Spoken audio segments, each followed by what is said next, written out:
El hombre encarna en sí mismo los dos aspectos, integrador y desintegrador del yang, o pensamiento cósmico creador, pero en su desarrollo habitual solo realiza el aspecto integrador de este pensamiento. Veremos ahora las instancias acerca de la jerarquía que constituye la estructura del hombre. Para ello usaremos un diagrama que presenta una serie de ruedas superpuestas o yuxtapuestas repartidas en 3 niveles. En el nivel superior, las 2 ruedas medianas representan el organismo humano en sus 2 metabolismos, desintegrador y reintegrador. En el nivel medio, las 3 ruedas pequeñas corresponden a la naturaleza.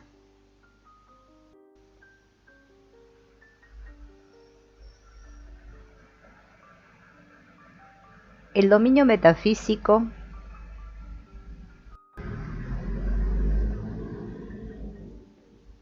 tiene una cantidad indefinida de dimensiones, no solo 3, por lo tanto,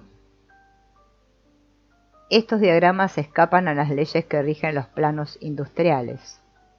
En la cima de nuestra estructura reside el principio absoluto. Desde el punto de vista de la integración-desintegración, bajo el que estudiaremos ahora la estructura total del hombre, el principio absoluto no es ni integración ni desintegración. Fuente de toda la energía cósmica, reside río arriba de esta energía y de los 2 aspectos de su funcionamiento. Es a la vez el no actuar y el actuar.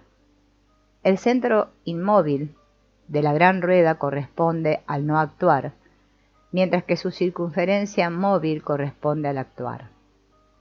En lo más bajo de nuestra estructura se hallan las 2 ruedas que representan el organismo humano. Este organismo es el resultado de 2 tipos de fenómenos, unos destructores o desintegradores, los otros constructores o integradores.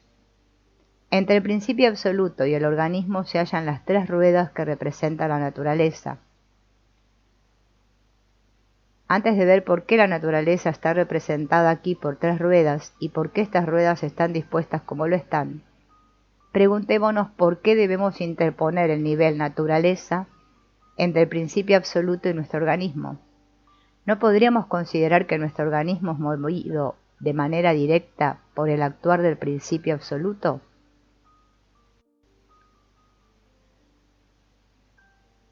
Nuestra perspectiva mental impone la discriminación entre el principio absoluto y la manifestación.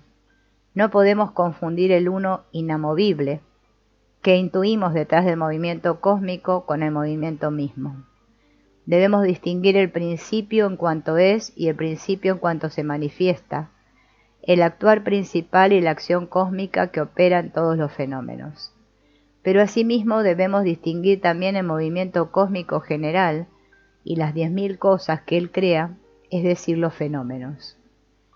Las leyes generales del cosmos, que existen en un modo dual, ley de gravedad, ley de expansión del universo, fuerza centrípeta, fuerza centrífuga, etc., se deben distinguir no sólo del principio uno, sino también de lo múltiple indefinido de los fenómenos particulares. La perspectiva discriminativa de nuestro intelecto debe pues concebir la existencia de una instancia entre el principio absoluto y nuestro organismo, entre el noumeno y los fenómenos. Esta instancia constituye lo que aquí llamamos la naturaleza. Representamos la naturaleza con 3 ruedas repartidas en 2 niveles, una arriba y 2 abajo, porque esta instancia de la naturaleza, intermediaria entre el noumeno y los fenómenos, presenta necesariamente para nuestro intelecto discriminativo 2 caras, una de naturaleza única, está orientada hacia el noumeno y se articula con él, la otra de naturaleza dual, está orientada hacia lo múltiple fenomenal estructurado de manera dual y se articula con él. Para unir lo uno a lo múltiple dual, la naturaleza tiene necesariamente 2 aspectos, lo único y el otro dual. Las 2 ruedas naturales inferiores, designadas con las letras I y D, representan la integración y la desintegración que operan en la naturaleza de manera acoplada y complementaria. La designación de la rueda natural superior, NI, es más delicada de comprender. NI quiere decir no integración. Hemos elegido este término negativo porque esta cara de la naturaleza, orientada hacia el principio absoluto y articulada con él, pertenece todavía al dominio de lo no manifiesto. Este término negativo, como todos los términos análogos usados por la metafísica, no tiene un sentido privativo.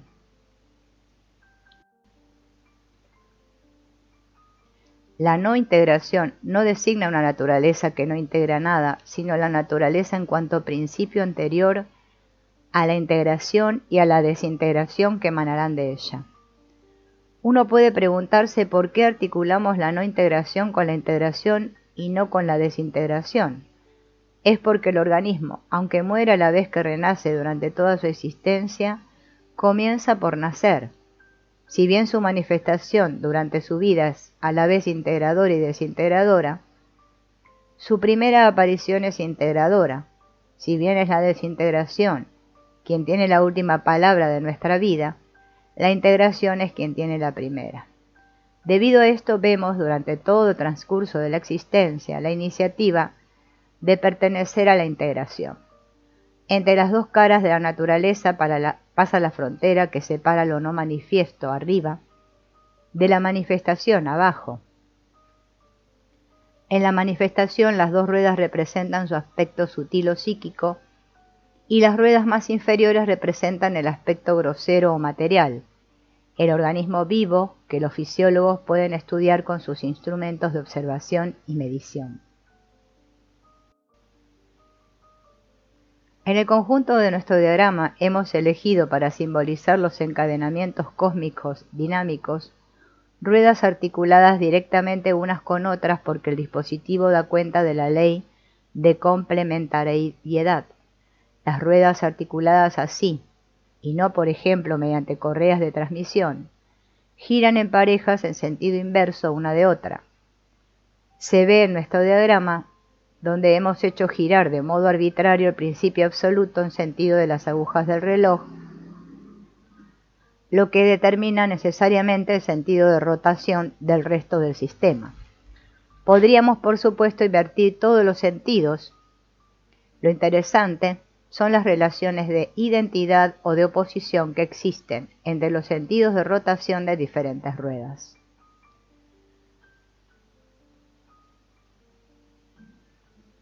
La jerarquía de libertad en nuestra estructura graduada se aplica a nuestra construcción actual. La idea útil que resulta de ello es la siguiente. El hombre puede, al término de su desarrollo completo, realizar en sí mismo todas las ruedas de nuestro diagrama, es decir, que puede ser totalmente libre. Pero en su estado de desarrollo habitual no realiza sino las dos ruedas inferiores y la rueda natural de integración, con trazo grueso en el diagrama, y en este estado es libre solo en parte. Explicaremos lo mejor posible este punto esencial y para ello comenzaremos diciendo algunas palabras sobre la estructura del animal. El animal no realiza y no puede realizar más que las dos ruedas inferiores que representa su organismo. Todas las otras ruedas funcionan para mover este organismo, pero solo este se realiza en el animal. Todo lo que está por encima del organismo excede al animal, puesto que a falta del intelecto, conciencia universal manifestada por el lenguaje, éste está limitado al dominio individual o particular. La naturaleza universal lo mueve, pero él no tiene acceso al plano de la naturaleza, ni siquiera en su aspecto de integración. El animal quiere las acciones que favorecen su vida o que alejan la muerte, pero, como no puede concebir las ideas generales de vida y muerte, no puede querer su vida ni rechazar su muerte. Cuando vemos, por ejemplo, a un cachorro lanzarse goloso a la ubre de su madre, tal vez pensamos, qué ganas de vivir tiene. Pero es porque lo pensamos en términos de un ser humano. El cachorro quiere amamantarse porque la naturaleza quiere su vida y le delega la tarea de hacer lo necesario para vivir, pero él mismo no puede querer su vida.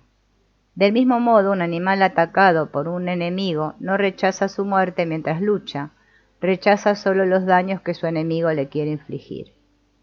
El querer vivir, pensamiento de reintegración, está encarnado en el animal. Todo sucede como si la naturaleza confiara a la criatura viva su misión reintegradora.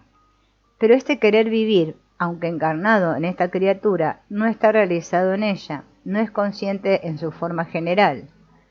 Un pensamiento particular funciona en el animal, pero éste no tiene el pensamiento.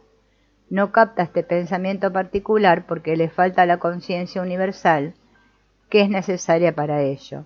Percibe tal cosa y la quiere, pero no puede percibir que percibe esta cosa y que la quiere. Decir que el pensamiento del animal funciona en él, pero no es suyo, es decir, que está condicionado por algo exterior a él. Está totalmente condicionado por la naturaleza, que el animal no realiza en absoluto. El pensamiento del animal no es para nada libre. Su instancia cortical goza de cierta libertad puesto que condiciona la instancia medular, y esta última también puesto que condiciona la fibra muscular, pero la esencia del animal, que es su querer vivir, no es nada libre. Vemos al mismo tiempo que el animal no puede de ninguna manera sentirse un esclavo. Para que una criatura se sienta esclavizada hace falta que tenga una posibilidad de libertad que no realiza. Pero el animal no tiene ninguna posibilidad de libertad no realizada, por lo tanto no puede sentirse esclavizado. Puede sentir que se oponen obstáculos a sus deseos, puede sentirse contrariado por enemigos exteriores contra los que lucha, pero no puede sentir su ser interior oprimido por la naturaleza, aunque la naturaleza lo condicione totalmente, a falta de un intelecto que le permita elevarse al nivel de la naturaleza universal. Es el juguete de su querer vivir, pero no puede darse cuenta de ello porque no puede percibir este querer vivir. Un esclavo que no puede percibir la existencia de su amo no podría sentirse esclavizado, porque uno solo puede sentirse esclavo si es de alguien. El pensamiento del animal, total y legítimamente condicionado por la naturaleza, está estructurado, como la misma naturaleza, de manera dual pero no dualista.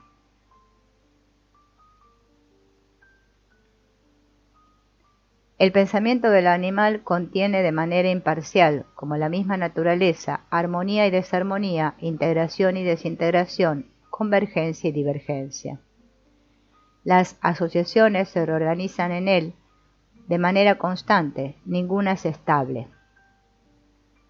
El animal no percibe la armonía ni la desarmonía en sí mismas bajo su aspecto general o universal. En consecuencia, su preferencia particular por su propia integración convergente no puede prolongarse en su pensamiento como parcialidad, por la integración en general y a través de ésta por tales integraciones particulares. Jamás el animal concebirá que tal cosa debe existir. El hombre, al comienzo de su vida, funciona como el animal.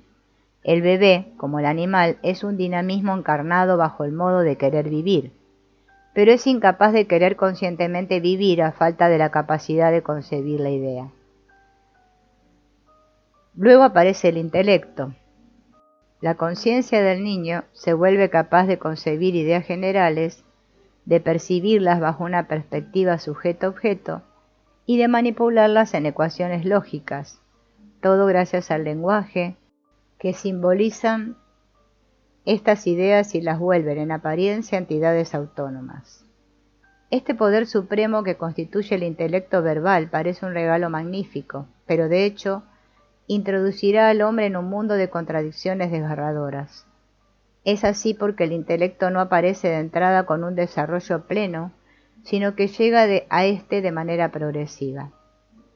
Si el intelecto apareciera de entrada con todas sus posibilidades, el niño percibiría la realidad única e inalterable en todos los fenómenos que manifiestan el movimiento cósmico, realizaría la inmanencia en todos los fenómenos de esta realidad trascendente, percibiría la integración general y la desintegración general, la vida y la muerte como iguales y complementarias, puesto que conciliadas en el devenir que manifiesta dinámicamente el ser inalterable.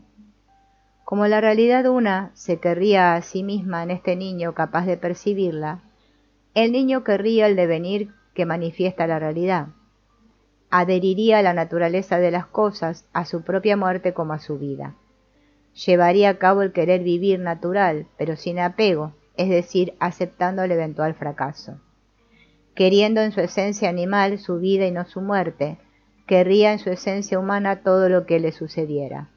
Su esfuerzo por vivir no sería una lucha dramática que tiene lugar bajo una espada de Damocles, sino un juego cuyo carácter alegre no dependería en ningún caso de su resultado. La vida humana, fueran cuales fueran los incidentes fenoménicos, estaría bañada en la atmósfera que evoca esta frase zen: la tierra es el paraíso. En suma, si el intelecto apareciera de manera súbita en toda su amplitud, el hombre realizaría de golpe todas las ruedas de nuestro diagrama, incluso el principio absoluto. Pero el intelecto aparece de hecho de manera progresiva. La realización del hombre, llamado en teoría a ocupar todas las ruedas del diagrama, se efectúa en la práctica como un impulso ascendente que parte de las dos ruedas inferiores, orgánicas, y sube a la conquista de la estructura total. En el transcurso de este ascenso, el impulso pronto encuentra un obstáculo que lo detiene, y que ahora veremos. El desarrollo del intelecto es progresivo.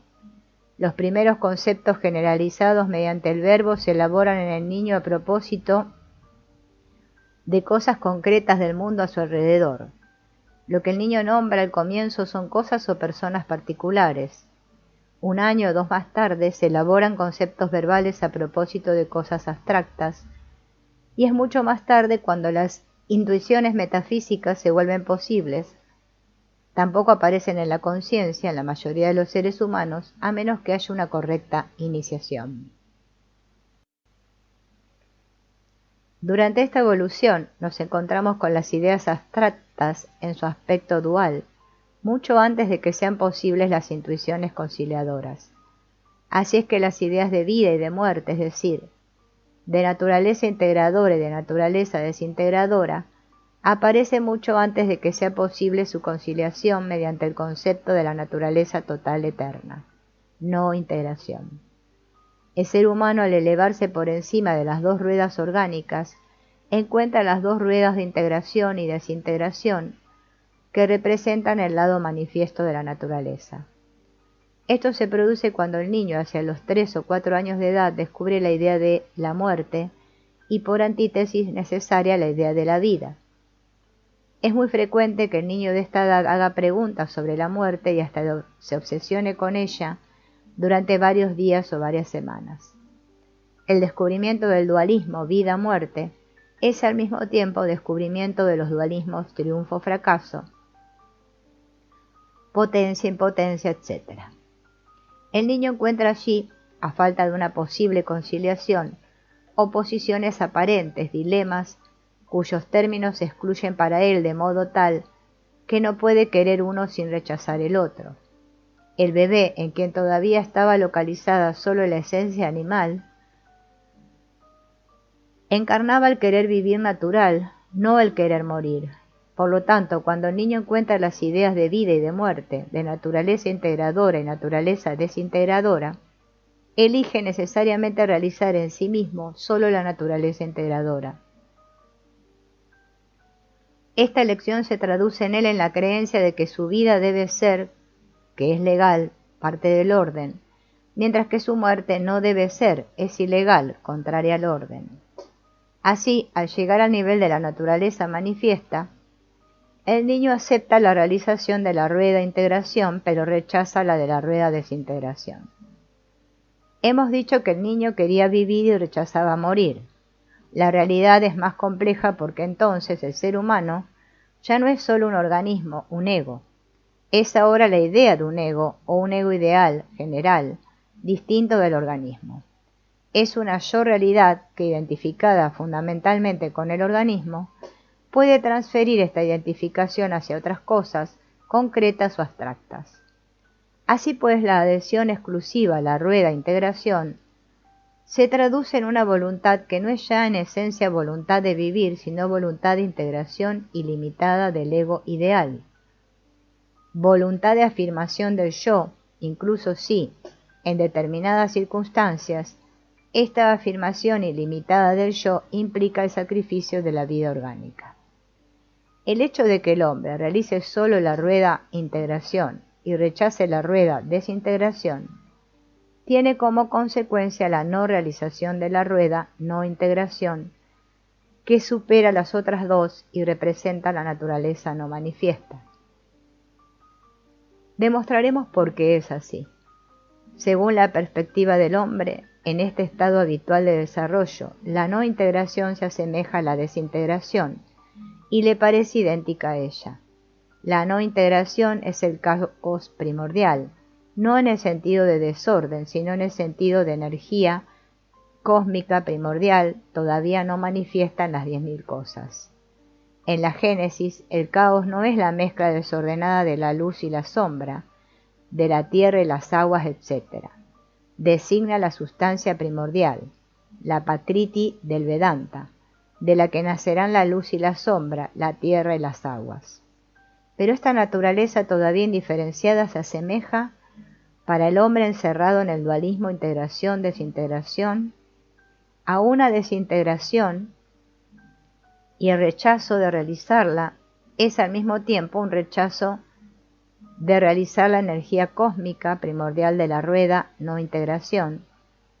Si se le dice a un hombre que tras la muerte regresará al gran todo indiferenciado, de donde emana toda la creación, verá de inmediato esta superación de la vida como una desintegración inferior a ella.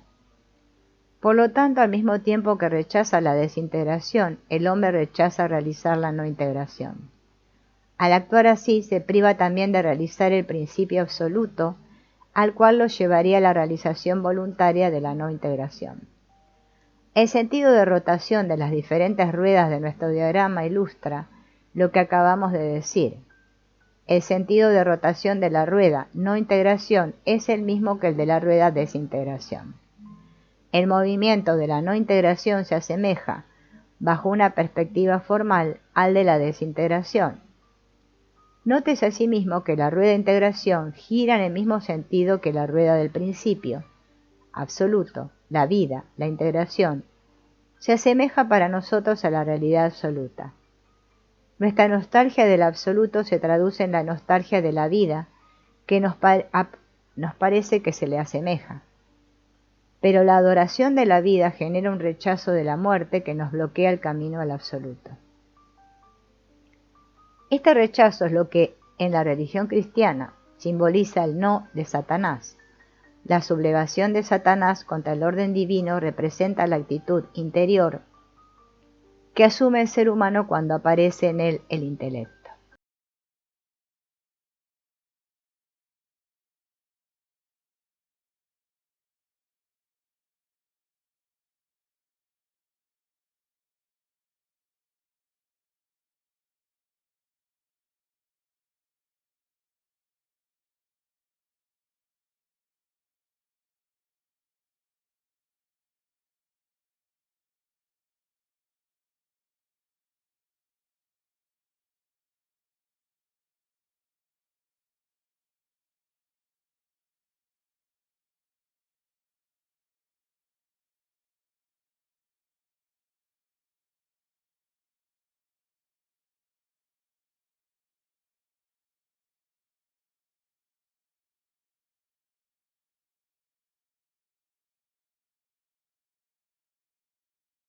La aceptación de la integración y el rechazo de la desintegración y de la no integración se sitúan en el mundo verbal al que el hombre accede cuando comienza a manifestarse en él la conciencia universal. Este mundo es del todo nuevo y diferente de aquel en el que vivía el bebé, aún incapaz de hablar. Mientras que el bebé es, como el animal, su pensamiento individual, el niño en quien aparece el intelecto, posee este pensamiento. La conciencia universal percibe en él los fenómenos de su conciencia individual. Gracias a esta conciencia universal, tiene conceptos como se tienen objetos de lo que se dispone y que se manejan a voluntad. La toma de conciencia de conceptos se produce gracias a las palabras, gestos simbólicos que encarnan y automatizan las ideas. Cuando el niño ha aprendido de quienes lo rodean la palabra duele, no se limita a sentir como el animal un dolor presente, sabe que lo siente, lo capta en su idea general, puede asociarlo a su antojo con otra idea y crear, por ejemplo, la idea de que a la muñeca le duele. Esta adquisición del lenguaje que permite la manifestación de la conciencia universal es una verdadera transmisión iniciática.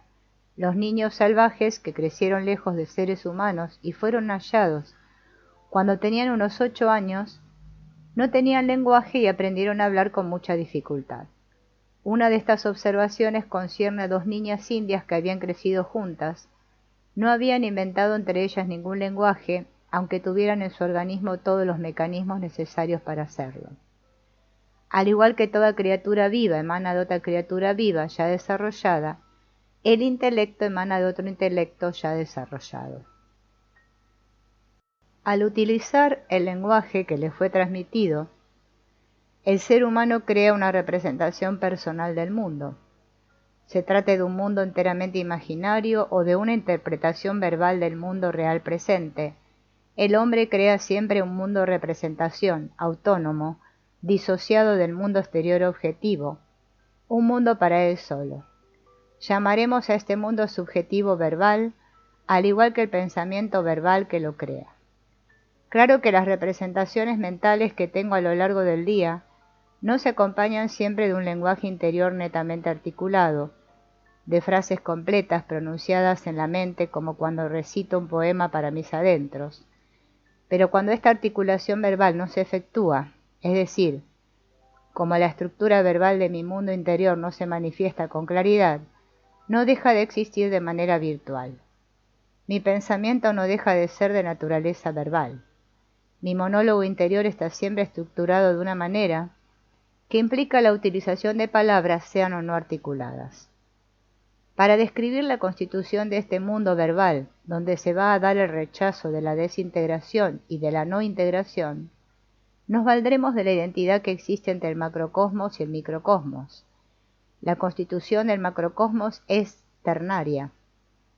El movimiento cósmico original, permanente, inmutable, concilia 2 movimientos inferiores, uno convergente, del que dependen todos los fenómenos de integración, y el otro divergente, del que dependen todos los fenómenos de desintegración.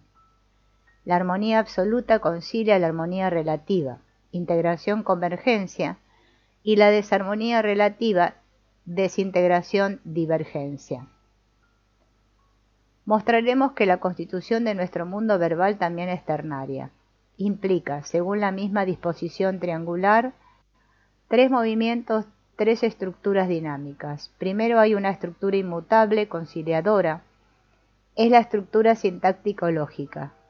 Por debajo de ella y conciliadas por ella residen 2 estructuras antagónicas y complementarias. Una es egocentrada, convergente, integradora. Está dotada de armonía relativa de un sentido subjetivo. Y la otra es no egocentrada, divergente, desintegradora, relativamente desarmónica, no está dotada de un sentido subjetivo. La estructura sintáctica domina la dualidad, convergencia-divergencia. En efecto, se funda por completo en el principio de identidad, que se funda en el uno, que no podría ni convergir ni divergir. Cada palabra es simbólicamente idéntica a lo que se designa. Toda definición de una palabra conlleva de modo virtual el verbo ser. Tal cosa es lo que presenta tal forma, sirve para tal uso, etc. Cada frase es una ecuación. Si bien el verbo ser no está siempre expresado, está siempre subyacente. Por ejemplo, la araña teje su tela, expresa la idea de que la acción de la araña es la acción de tejer su tela. Francia quiere la paz, expresa la idea de que el deseo de Francia es un deseo de paz, etc. Cada razonamiento es una serie de ecuaciones. Por ejemplo, Sócrates es un hombre el cual es mortal, es del todo análogo a la ecuación A igual B igual C. La sintaxis es un álgebra. Por más complicados que puedan ser los 2 miembros de una ecuación algebraica, la ecuación que los contiene es en esencia una igualdad, que se basa en el principio de la identidad. Es lo mismo para cualquier frase, por más complicada que parezca. Basada en este principio de identidad, la estructura sintáctica domina la dualidad convergencia-divergencia, integración-desintegración. En efecto, la identidad no es una convergencia puesto que manifiesta la unidad principal. La unidad se puede ver lo mismo como divergencia absoluta que como convergencia absoluta, según se vea en su manifestación o en su ser, y se puede ver como ni una ni la otra. Por lo tanto, la estructura sintáctica es universal y eterna como las matemáticas. Los idiomas varían en su modalidad, según el tiempo y el espacio, pero su estructura lógica esencial permanece inalterable. Bajo esta estructura sintáctica única, universal, objetiva, reside una estructura verbal dual, subjetiva, que tiene dos aspectos, uno egocentrado convergente, el otro no egocentrado divergente. Por ejemplo, si bien mi pensamiento verbal puede crear la idea, la cocinera usa las cacerolas, también puede crear la idea, la cocinera traiciona a serpientes. Estas dos ideas verbales participan de la estructura sintáctica que es una, y en ese aspecto tienen un solo y mismo sentido absoluto. Manifiestan por igual la identidad principal de todas las cosas, manifiestan tanto una como otra el movimiento mental original o la esencia de la mente. Pero, bajo la estructura sintáctica única, estas dos frases pertenecen a dos estructuras inferiores antagonistas y complementarias, una convergente y en apariencia sensata, la otra divergente y en apariencia insensata.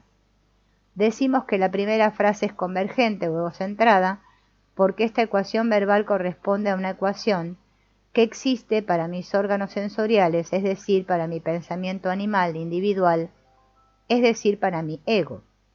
Las palabras cocinera, usar y cacerolas designan cosas que percibo asociadas en el mundo exterior, cosas que mi ego asocia. En cambio, las palabras cocinera, traicionar y serpientes designan cosas que no veo asociadas, cuya asociación no corresponde a nada que mi organismo perciba. El término egocentrado quizás sorprenda, porque mi monólogo no habla siempre de mí, pero, aunque yo no aparezca siempre nombrado, estoy siempre allí por identificación de la yo-realidad, con lo que sea que se nombra. A propósito, es interesante remarcar que la sintaxis habla del sujeto, antes del verbo y el atributo. Veamos al respecto la expresión corriente. ¿De qué tema hablará usted? Me identifico necesariamente con aquello de lo que hablo, por supuesto no siempre de modo afectivo, pero sí de modo intelectual. Decir que mi monólogo interior está centrado en algo equivale a decir que es egocentrado. Nuestro mundo verbal tiene pues tres estructuras dinámicas, una estructura general, sintáctica, armónica, absoluta, y dos estructuras particulares, una centrada, convergente, armónica, relativa, la otra no centrada, divergente, desarmónica, relativa. Estos tres movimientos de nuestro microcosmos corresponden a las tres ruedas naturales de nuestro diagrama. La estructura particular convergente corresponde a la rueda de integración que aceptamos realizar. La estructura particular divergente corresponde a la rueda desintegración que rechazamos. Y la estructura general sintáctica corresponde a la rueda no integración. Esta domina y controla las otras dos, pero no la realizamos. Estas afirmaciones pueden levantar objeciones a las que debemos responder. La primera es, ¿por qué decir que nuestro lenguaje contiene una estructura divergente? Una frase como la cocinera traiciona serpientes es artificial. La naturaleza de las cosas no implica que hablemos así, y no tenemos pues que rechazar una estructura que no se nos presenta. Esta objeción se funda en un error, pretender que la frase divergente no está en la naturaleza de las cosas demuestra precisamente nuestro rechazo habitual de la divergencia verbal. Haga un experimento, deje que su mente, distendida, diga lo que sea, sin preocuparse en absoluto del sentido de lo que diga. En lo que aparezca constatará dos cosas. Primero, será más o menos incoherente, divergente, lo cual prueba que esta estructura sí es parte de la naturaleza de las cosas. Por otro lado, está presente allí la estructura sintáctica, tal vez esté reducida al mínimo. Pudo haber aparecido una serie de palabras que no formaban una frase, pero entonces cada palabra apareció separada de sus vecinas y constituía una ecuación mínima. A partir de que las palabras se unen, lo hacen según la sintaxis. Usted no podría imaginar entre las palabras una unión intelectual que no estuviera construida según la estructura sintáctica universal. Insistamos sobre el hecho de que la estructura verbal divergente es parte de la naturaleza de las cosas. Mi mente contiene una cantidad indefinida de frases divergentes posibles, así como contiene una cantidad indefinida de frases convergentes posibles. No acostumbro a elaborar sino frases convergentes, pero esto no refuta de ningún modo la existencia de la mitad divergente de mi mundo verbal. También podría preguntarme por qué digo que, en nuestro estado habitual, no realizamos la estructura sintáctica aunque la utilicemos sin cesar. Al decir que no realizamos esta estructura, quiero decir que el sentido absoluto que le es propio se nos escapa. Cuando oigo "la cocinera usa las cacerolas", comprendo el sentido particular de esta frase. Cuando oigo "la cocinera traiciona serpientes", comprendo el no sentido particular de esta frase. Pero no comprendo el sentido absoluto de estas dos frases, han expresado por igual, y que manifiesta la unidad principal. Al discípulo que plantea una pregunta doctrinal importante, el maestro Zen le responde: "El ciprés en el patio". Cualquier otra respuesta divergente habría servido. El maestro intenta así dirigir el entendimiento del discípulo hacia el sentido absoluto de nuestro funcionamiento mental. Intenta, al menos, mostrarle al discípulo que en su intelecto verbal existe un sentido absoluto que podría iluminarlo, pero que por el momento se le escapa. Ahora hablaremos más en detalle de nuestro rechazo del lenguaje divergente. Luego mostraremos cómo este rechazo lleva a la no comprensión del sentido absoluto de nuestro mundo verbal y a una dolorosa impresión de esclavitud. El rechazo del lenguaje divergente no consiste en el hecho de que no lo ponga en práctica. No consiste en mi hábito de hablar de manera convergente, ni tampoco en mi preferencia por hacerlo. Consiste en la parcialidad teórica que alimento por el lenguaje convergente contra el lenguaje divergente. Estoy apegado al lenguaje convergente, a su apariencia sensata. Creo que su sentido es el sentido real, que debe ser, mientras que el sinsentido del lenguaje divergente es antirreal y no debe ser. Este apego es la manera en que se prolonga, en mi funcionamiento intelectual, mi funcionamiento animal, que solo quiere mi integración orgánica y rechaza la desintegración. El querer vivir animal se prolonga en idolatría de la convergencia intelectual identificada con lo real, mientras que el no querer morir animal se prolonga en el rechazo de la divergencia intelectual identificada con lo no real.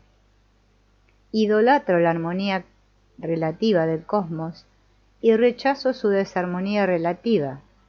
Quiero la pura positividad del mundo que mi intelecto recrea, es decir, su estructura puramente centrada convergente. Todo hombre tiene la nostalgia de alcanzar la verdad una en su microcosmos verbal, gracias a una convergencia cada vez más perfecta de este microcosmos. No siempre tiene una percepción consciente de esta nostalgia, pero eso no quita que exista.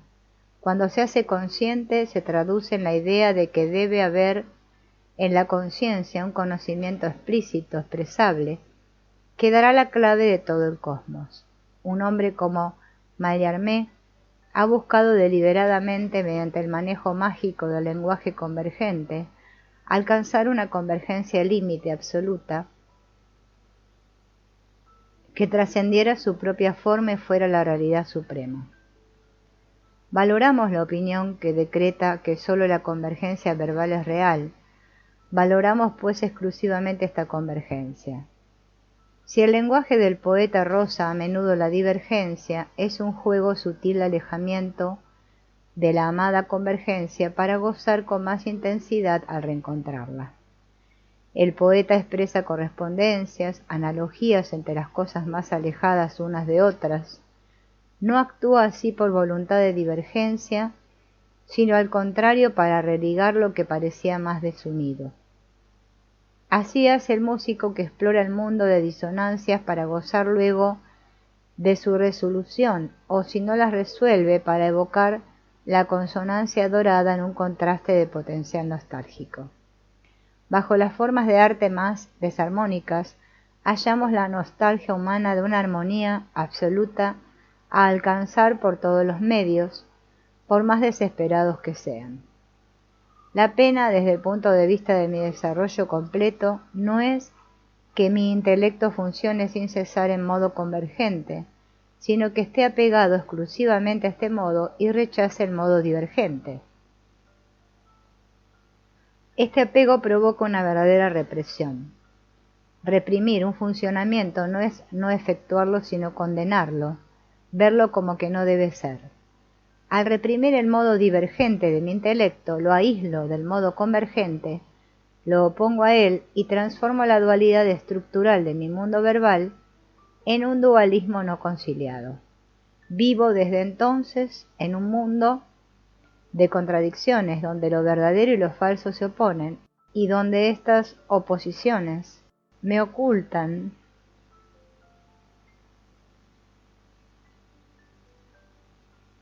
la realidad una conciliadora.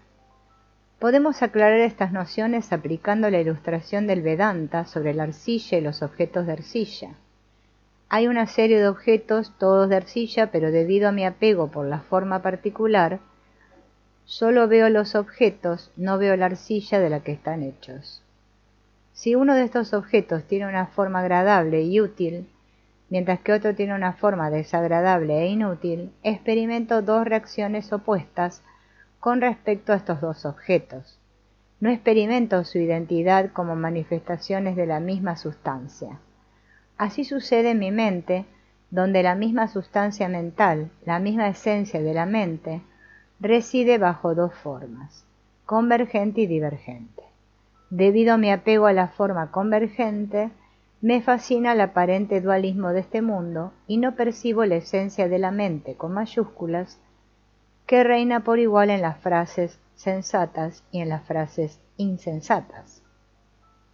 Este estado de cosas me conduce a una impresión de esclavitud. Mientras se desarrolla mi monólogo interior, tengo la impresión de no ser libre. Necesito pensar.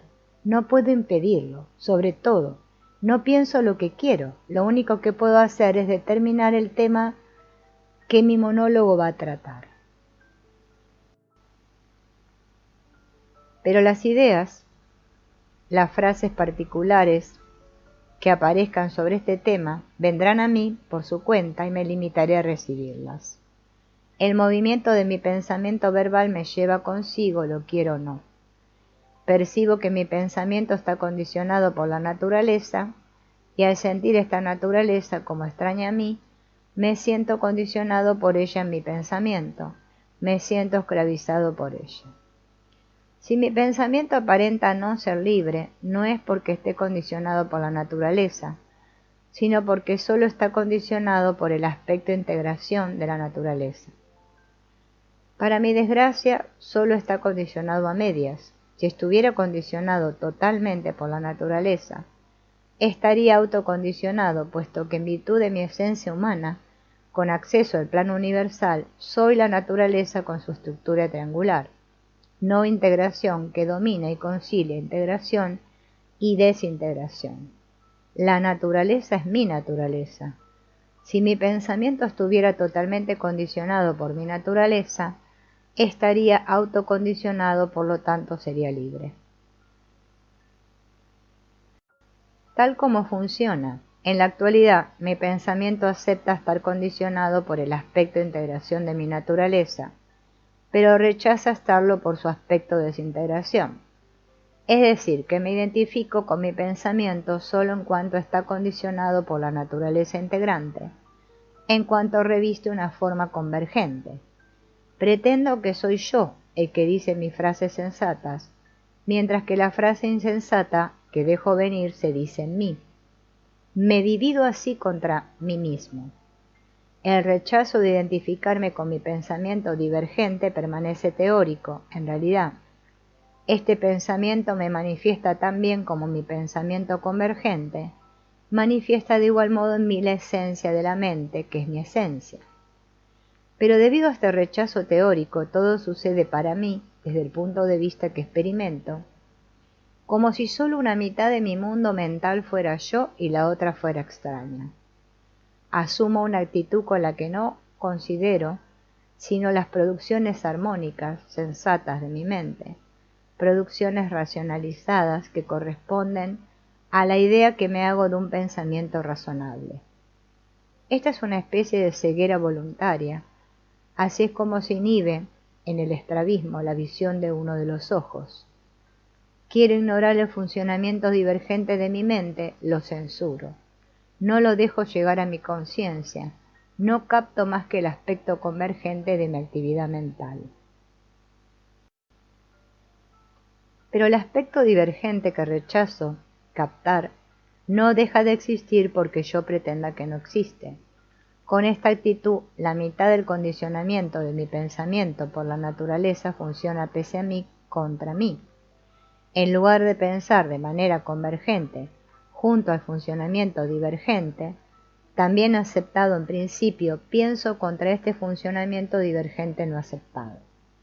Pero si me opongo así a una mitad de mi dinamismo mental, claramente sin lograr destruirla, esta mitad se encuentra funcionando en mi contra. Mi actitud hostil hacia una parte de mi movimiento mental conduce fatalmente a la impresión de que esta parte me es hostil. Todo sucede para mí como si mi pensamiento estuviera condicionado en parte por mi naturaleza y en parte por un enemigo de mi naturaleza. Por lo tanto, aunque en realidad mi libertad sea total, tengo la impresión de estar esclavizado en mi mismo ser. Y cuanto más me doy al condicionamiento de mi pensar, solo por el aspecto convergente de mi naturaleza, rechazando su aspecto divergente, con más fuerza experimento la ilusión de estar esclavizado por lo que en realidad no me esclaviza en absoluto. Cuando mi mente, en su totalidad, se deja condicionar de manera exclusiva por una mitad de su naturaleza, de esta esencia de la mente con mayúsculas, que es su naturaleza, la actitud que asumo implica el condicionamiento del todo por una parte. Esta situación se siente como anormal y esclavizante. Esta esclavitud es por lo tanto una autoesclavitud, puesto que es mi mente la que rechaza estar autocondicionada y así libre. Al discípulo que reclama la liberación, el maestro Zen le responde: ¿Quién te ha esclavizado? Nadie excepto tú. ¿Por qué pides que se te libere? Nuestro apego a la estructura convergente de nuestro lenguaje constituye la raíz profunda de nuestro apego en general, que se manifiesta a propósito de tales o cuales cosas particulares. Esta afirmación podría sorprender. Sin embargo, todo apego que tengo por una cosa particular es apego a esta cosa en mi mundo mental, es decir, en mi representación mental de esta cosa, representación que se inscribe y se articula en la arquitectura mental convergente a la que estoy apegado. Hay allí toda una jerarquía de apego suspendida de un apego principal del que depende todo el resto. Y este apego principal es el apego al lenguaje convergente. En él consiste la presa de la que habla el Zen cuando nos dice: suelta. Las respuestas en apariencia absurdas de los maestros Zen nos proponen la mayor de las lecciones. Nos muestran que la raíz de nuestra aparente esclavitud reside en nuestro funcionamiento intelectual, en la manera en que utilizamos el lenguaje.